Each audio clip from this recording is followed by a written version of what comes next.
Muy buenas tardes, tengan todos ustedes, jóvenes y personas que están viendo este nuevo video. El día de hoy tocará el tema de qué características tiene el México actual que tienen sus orígenes en el siglo XIX. El aprendizaje esperado nos menciona que debemos de explicar las dificultades de México para constituirse como una nación independiente. Así que sin más, comenzamos.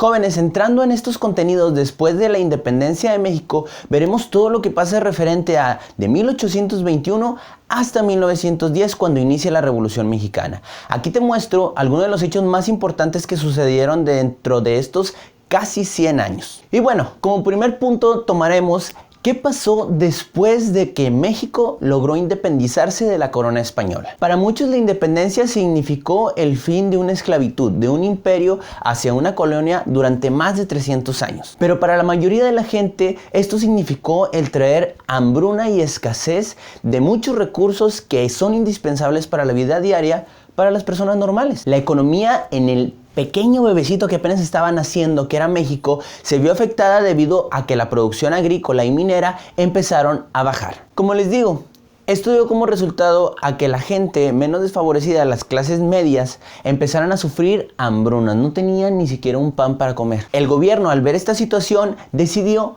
pedir dinero a países extranjeros a cambio de que les pagaran ciertos intereses. Lamentablemente, esto sucedió en el incremento de la deuda externa. El gobierno mexicano ya no pudo pagarle a países como Inglaterra, Estados Unidos y Francia debido a que todo lo que les había pedido en un principio se lo habían gastado y aún así la economía seguía sin funcionar. Fíjense, nosotros nos quejamos de nuestros políticos que andan en carros de lujo, que llevan una buena vida, que se gastan el dinero público, el dinero de nosotros. Pero en aquel tiempo ni siquiera los funcionarios públicos tenían la manera de ganarse la vida. Realmente era una crisis económica. Hablando de los funcionarios públicos y todo el ámbito político, ¿qué pasó en este aspecto? Aquí se derivan dos puntos sumamente importantes, los cuales nos hacen ver cómo estaba la situación en aquel tiempo de México. Se crean en ese momento de la historia dos cúpulas de poder político sumamente importantes, los centralistas y los federalistas. Los centralistas estaban a favor del poder central, que una sola parte controlara a todas las provincias. En cambio, el grupo de federalistas proponía que cada entidad tuviera la manera de gobernarse. El hecho de que estas dos cúpulas estuvieran en constante pleito hacía que descuidaran realmente lo importante, a la gente. ¿Qué pasó? Si recordarán, cuando se firma el Plan de Iguala había dos partes sumamente importantes en ese tratado, que era Vicente Guerrero y Agustín de Iturbide. Agustín de Iturbide ya vimos que a pesar de que era español y le habían encomendado el capturar a Vicente Guerrero, ayudó al pueblo mexicano a independizarse de la corona española. Tú dirás, ay, qué buen hombre, qué bonito, le voy a poner un 10. No, realmente el objetivo de Agustín de Iturbide era coronarse más adelante emperador de México y lo logró. Él era apoyado por el grupo centralista, el cual quería, como les había dicho anteriormente, ejercer un poder central, no distribuir el poder. Obviamente a muchas personas importantes militares de aquella época no les pareció, por lo cual después de constantes levantamientos y realmente que Agustín de Iturbide no supo gobernar, su movimiento o su imperio fracasó, dándolo por terminado en 1823. Y es ahí cuando un gobierno republicano por primera vez en la historia de México entra, en el año de 1824. Desigualdad social y distribución de la población. Después del primer imperio de México a cargo de Agustín de Iturbide, que lo hayan echado a patadas prácticamente de este país y que se haya instaurado un sistema republicano aquí en nuestra nación, aún las cosas seguían color de hormiga. Estaba todo realmente muy difícil. Las ideas independentistas de hacía ya casi 10 años en aquel tiempo dictaban que realmente se tenía que abolir la esclavitud, que cualquier persona tenía el acceso a tener una vida digna. Estos fueron los ideales que se establecieron en la Carta de Sentimientos de la Nación y en la Constitución de Apatzingán. Y tú dirías, bueno, fue la independencia y con ello se cumplieron estas normas o estos requerimientos que el pueblo demandaba. Pues no fue así. Después de la independencia de México, estas deficiencias sociales seguían existiendo.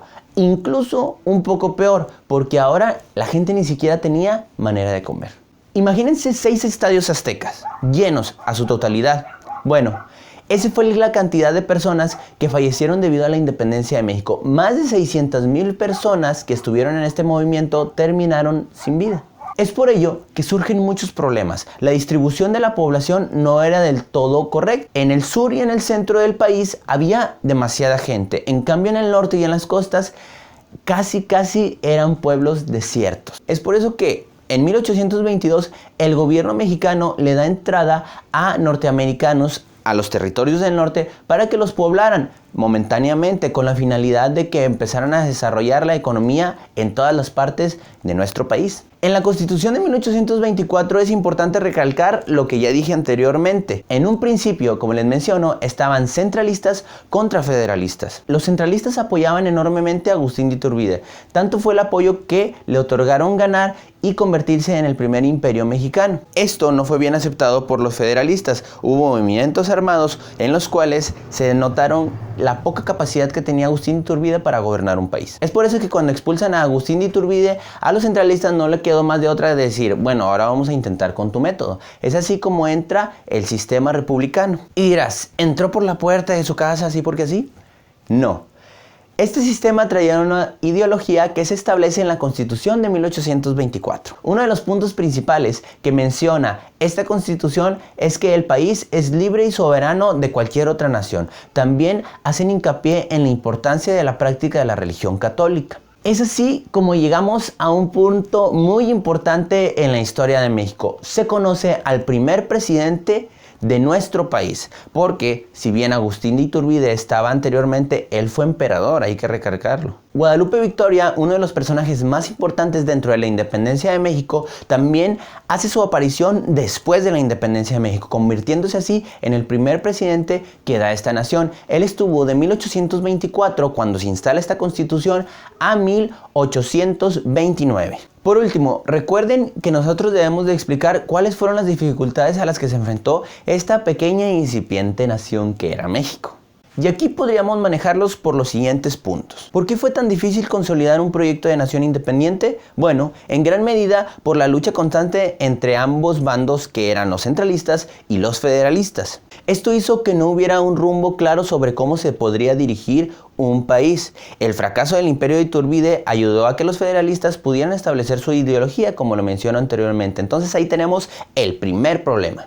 Segundo problema. Al finalizar el proceso de guerra de independencia, el gobierno decidió endeudarse más de lo conveniente con naciones extranjeras, debido a que no encontraban otra forma de andar a echar la economía en el país. 3, que no le he mencionado, pero es súper importante. El gobierno tenía que pagar cuantiosas sumas de dinero para mantener un ejército en las calles, porque aquí tenían que prevenir dos problemas. Uno, que no hubiera una revolución social adentro del país, o estar preparados incluso para la intervención de un país extranjero. Como lo ven, el país no estaba en paz. Incluso había más desigualdad y más pobreza que antes de la guerra de independencia. Y bueno, hay medidas desesperadas que tomó el gobierno y que al último les perjudicó bastante. Es por eso que llegamos al siguiente punto. El gobierno mexicano decidió prestarle territorios a los norteamericanos en la parte norte del país para que empezaran a echar a andar en la economía mediante el crecimiento de población. ¿Quién diría que esto se convertiría en un gran error? Porque al poco tiempo Texas decidiría separarse de nuestro país y más adelante Estados Unidos haría una intervención, por lo cual nos quitó gran parte de nuestro territorio. Muy bien, jóvenes, ¿cuál va a ser la actividad número 43 que haremos para la siguiente semana? Aquí te presento 5 preguntas o 5 puntos que tú debes de buscar con base a lo que vimos en el video. Recuerda que es importante que tú puedas explicar cuáles eran las dificultades que se enfrentaba a este país recién nacido como nación. Este video también te podrá ayudar en gran medida a que tú puedas contestar estas actividades que trabajaremos durante esta semana. La actividad número 45, que es un esquema cronológico, y la actividad número 46, que es un cuadro de opinión acerca de 3 puntos muy importantes. Y bueno, jóvenes, esto sería todo por el día de hoy. Espero que hayas respondido las preguntas, espero que las dudas que tengas las puedas replantear en el salón de clases y espero que te haya servido. Nos vemos hasta la próxima. Bye bye.